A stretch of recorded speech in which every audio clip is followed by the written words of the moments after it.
Hello everyone. We'll discuss today Negotiable Instrument Act, and especially under Negotiable Instrument Act 1881. Today we'll cover especially section 138, which talks about dishonor of checks. So let's first read the section and try to analyze what the section says and what is the law all about regarding the checks and it's dishonored, and what will be the consequences if the checks will dishonored. So 138 of Negotiable Instrument Act read as, where any check drawn by a person on an account maintained by him with a banker for payment of any amount of money to another person from out of that account for discharge in whole or in part of any debt or other liability is returned by the bank unpaid, either because of the amount of money standing to the credit of that account is insufficient to honor the check, or that it exceeds the amount arranged to be paid from the account by an agreement made with that bank, such person shall be deemed to have committed an offence and shall, without prejudice to any other provision of this act, punished with imprisonment for a term which may extend to 2 years, or with fine which may extend to twice the amount of the check, or with both. कोई आदमी अगर किसी को check दे रहा है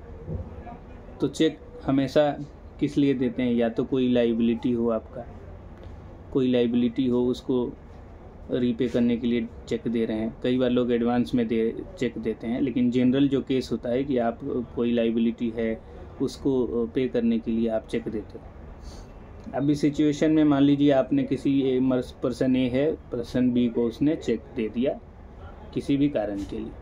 मान लीजिए उसने सामान लिया है, उसका कुछ डेट बन रहा है, तो उसने उसके बिहाफ पे आपको चेक दे दिया। जब आप चेक देते हो तो आपने अगर चेक दिया है तो सामने वाला उसको जाके ड्रॉ भी करेगा, पैसे निकालेगा।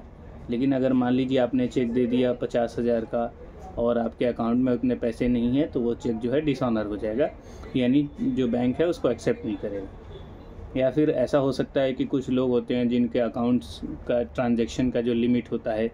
कि इतना ही इससे पैसे निकाल सकते हो आप चेक से, या फिर अकाउंट का लिमिट होता है, वो बैंक टू बैंक डिपेंड करता है। तो इस सिचुएशन में आपका बैंक का लिमिट है कि आप महीने में मान लीजिए 1 लाख रुपए खर्च कर सकते हो। आपने ऑलरेडी लिमिट एक्सीड कर दिया, अब आपने चेक दिया। इस सिचुएशन में बैंक जो है आपको रिफ्यूज़ कर देगा, चेक को ऑनर नहीं करेगा। तो यहाँ तो 2 ही रीज़न बताया गया है, हालांकि और भी बहुत सारे रीजन्स हो सकते हैं चेक डिसऑनर के। फॉर एग्जांपल आपका सिग्नेचर मैच नहीं कर रहा है, या जो आपने जो चेक दिया है वो विद इन लिमिटेशन पीरियड जो 3 मंथ्स का होता है, उसके बाद जिसको चेक दिया था वो ले जाके बैंक में ड्रॉ कर रहा है। तो ऐसे सिचुएशंस में बैंक जो है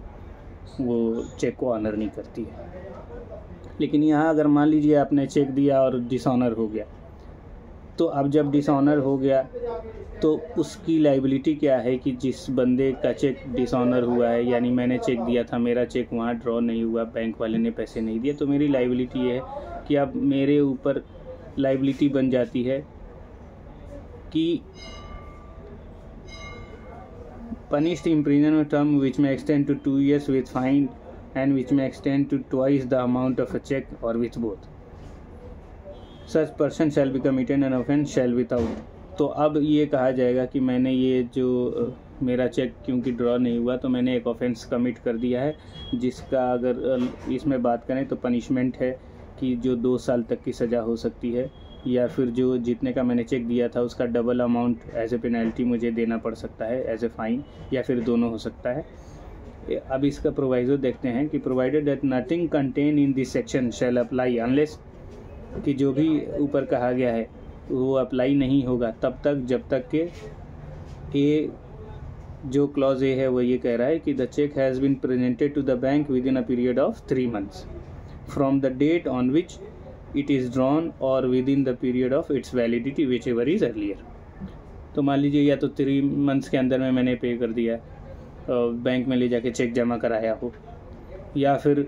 जो लिमिटेशन जो वैलिडिटी है उसके अंदर मैंने जमा कराया हो, या तो वो ये होना चाहिए। उसके बाद में जब द पेई और the holder in due course of the cheque as the case may be makes demand for the payment of said amount of money by giving a notice in writing to the drawer of the check within 30 days from the receipt of information by him from the bank regarding the return of a check as unpaid।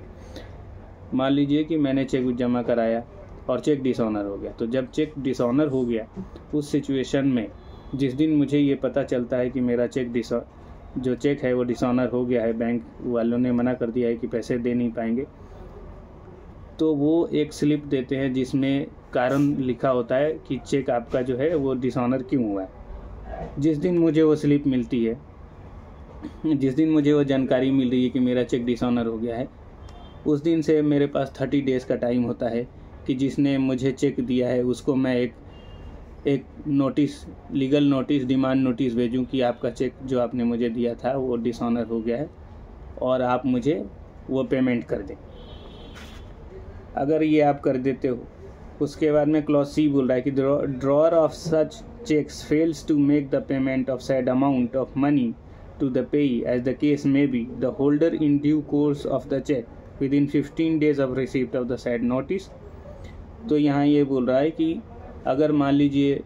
आपने मुझे legal notice भेजा और जिस दिन मुझे legal notice मिल जाता है उस दिन से 15 दिन के अंदर में मेरा ये ड्यूटी बनता है कि मैं आपने जो डिमांड नोटिस भेजा है मुझे, आपको पैसे पेमेंट कर दूं। अगर मैं पैसे पेमेंट नहीं करता हूं तो फिर आगे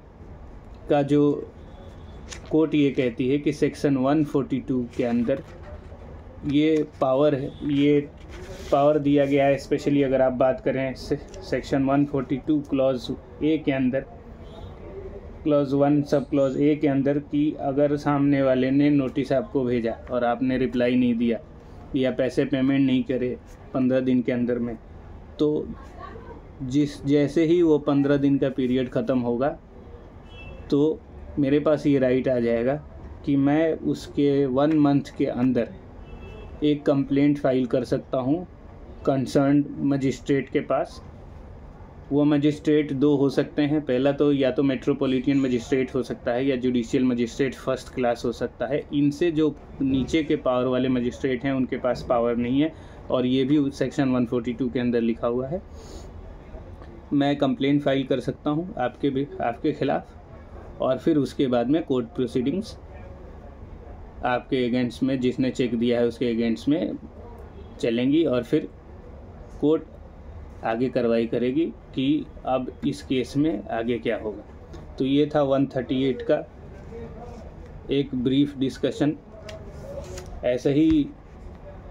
लॉ की जानकारी के लिए या फिर कोई डाउट हो किसी भी टॉपिक पे, लॉ के किसी भी टॉपिक पे, तो आप the library of Indian law को फॉलो करें। अगर किसी लीगल केस के रिगार्डिंग कोई जानकारी चाहिए, कोई लीगल सलाह लेना है, तो फिर मेरा नंबर है 9123113500। आप कोर्ट आवर्स को छोड़ के कभी भी आप कॉल कर सकते हैं। जो मुझसे सहायता होगी मैं देने की कोशिश करूँगा। धन्यवाद।